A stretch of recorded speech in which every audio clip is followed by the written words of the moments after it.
অল্প খরচে ও অল্প সময়ে কোন ডেজার্ট বানাবেন ভাবছেন? এত ভাবনা কিসের? আপনাদের জন্য নিয়ে এসেছি একদম ব্র্যান্ড নিউ একটি ডেজার্টের রেসিপি। ডেজার্টের নাম হলো মধুপুলি। যাকেই বানিয়ে খাওয়াবেন সে করবে আপনার সাথে কোলাকুলি। আসসালামু আলাইকুম everyone, I am chef Ishika. Welcome back to iFood channel. মধুপুলি বানানোর জন্য আমি প্রথমে একটি প্যানে দিয়ে দিলাম 2 কাপ লিকুইড দুধ। দুধে দিয়ে দিলাম 2 টেবিল চামচ গুঁড়া দুধ। এবার গুঁড়া দুধ আর দুধ একসাথে খুব ভালোভাবে মিক্স করে নিব। এইদিকে আমি 1/4 কাপ আতপ চাল 10 মিনিটের মতো পানিতে ভিজিয়ে রেখেছিলাম। আপনার ইচ্ছে করলে এখানে আতপ চালের পরিবর্তে চিনি গুঁড়া পোলাওয়ের চালও ব্যবহার করতে পারবেন।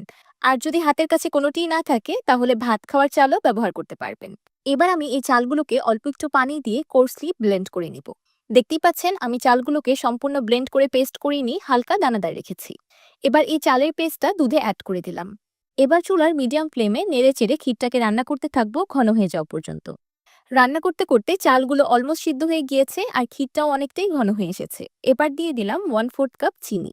মিষ্টির পরিমাণটা আপনারা আপনাদের পছন্দ অনুযায়ী কম বেশি করতে পারেন। এখন ক্ষীরটাকে আরো 5 মিনিটের মতো রান্না করে নিব।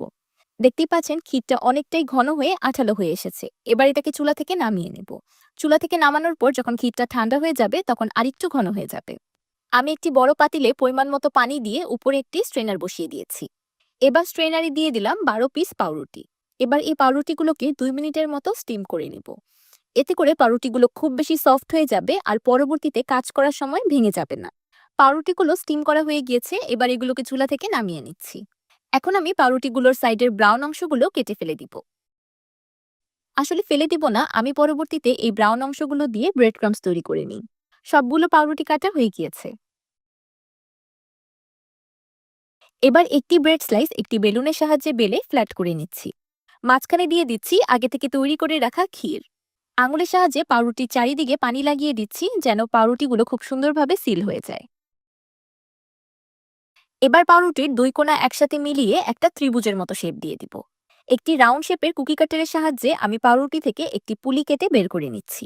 আপনাদের হাতের কাছে এমন কোনো কুকি কাটার অ্যাভেলেবেল না থাকলে আপনারা এখানে যে কোনো স্টিলের গ্লাস বা বাটিও ব্যবহার করতে পারেন। এবার মুখটাকে আঙুলের সাহায্যে চেপে চেপে খুব ভালোভাবে বন্ধ করে দিব যেন ভিতর থেকে ফিলিংটা বেরিয়ে না আসে। দেখলেন তো কত ইজিলি তৈরি হয়ে গেল একটা পারফেক্ট শেপের পুলি। আমি আপনাদেরকে আরেকটি ব্রেড পুলি তৈরি করে দেখাচ্ছি। এটা তৈরি করা খুবই বেশি ইজি, যে কেউ একবার চেষ্টা করলেই খুব অল্প সময় তৈরি করে নিতে পারবে। দেখতেই পাচ্ছেন পাউরুটিগুলোকে 2 মিনিটের মতো ভাপ দিয়ে নেওয়ার ফলে স্কিনটা কতটা বেশি স্মুথ আছে, একদমই ফেটে যাচ্ছে না। আমার সবগুলো মধুপুলি তৈরি করা হয়ে গিয়েছে। আমি যতটুকু ক্ষীর তৈরি করেছিলাম ততটুকুতে আমি 12টি মধুপুলি বানিয়েছি। আমি পাউরুটির ভিতর ক্ষীরের ফিলিংটাকে একদম ঠেসে ঠেসে ভরে নিয়েছি। আপনারা যদি আরেকটু কম করে ফিলিং দেন তাহলে আরো বেশি মধুপুলি তৈরি হবে। এবার মধুপুলিগুলোকে ভাজার পালা। সেই জন্য একটি ফ্রাইং প্যানে দিয়ে দিলাম 1 টেবিল চামচ ঘি। ঘিটা হালকা গরম হয়ে যাওয়ার পর দিয়ে দিলাম মধুপুলি। এবার চুলার লো ফ্লেমে মধুপুলিগুলোকে উল্টে পাল্টে ভেজে নিব। এখানে ঘিয়ের পরিবর্তে তেলও ব্যবহার করা যাবে, কিন্তু ঘি ব্যবহার করলেই টেস্ট বেশি ভালো আসবে। মধুপুলিগুলোতে খুব সুন্দর একটা লাইট গোল্ডেন কালার চলে এসেছে। এবার এগুলোকে চুলা থেকে নামিয়ে নিব। আপনারা ইচ্ছে করলে কিন্তু এগুলোকে এই অবস্থায়ও খেয়ে নিতে পারবেন। খেতে একদম দুর্দান্ত লাগবে। আমি আপনাদেরকে আবার শুনিয়ে দিচ্ছি যে পুলিগুলো বাহির থেকে কতটা বেশি ক্রিস্পি হয়েছে।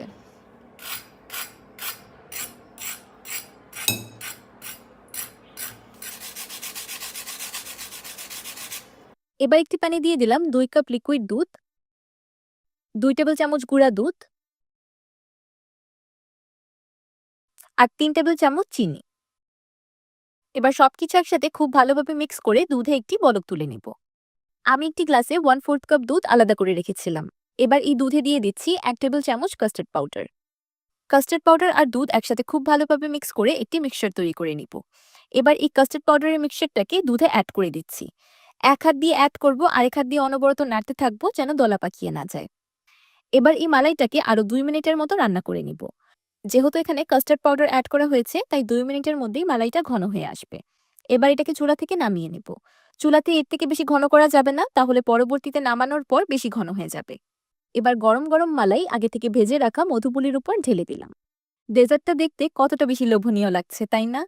আপনার ঘরে পড়ে থাকা পুরনো পাউরুটি দিয়েও আপনি এই মজাদার ও আকর্ষণীয় ডেজার্টটি তৈরি করতে পারবেন। উপর থেকে কিছু পেস্তা বাদাম দিয়ে ডেকোরেশন করে নিলাম। ব্যাস তৈরি হয়ে গেল ক্রিমি ইয়াম্মি মুখে লেগে থাকার মতো মধুপুলি।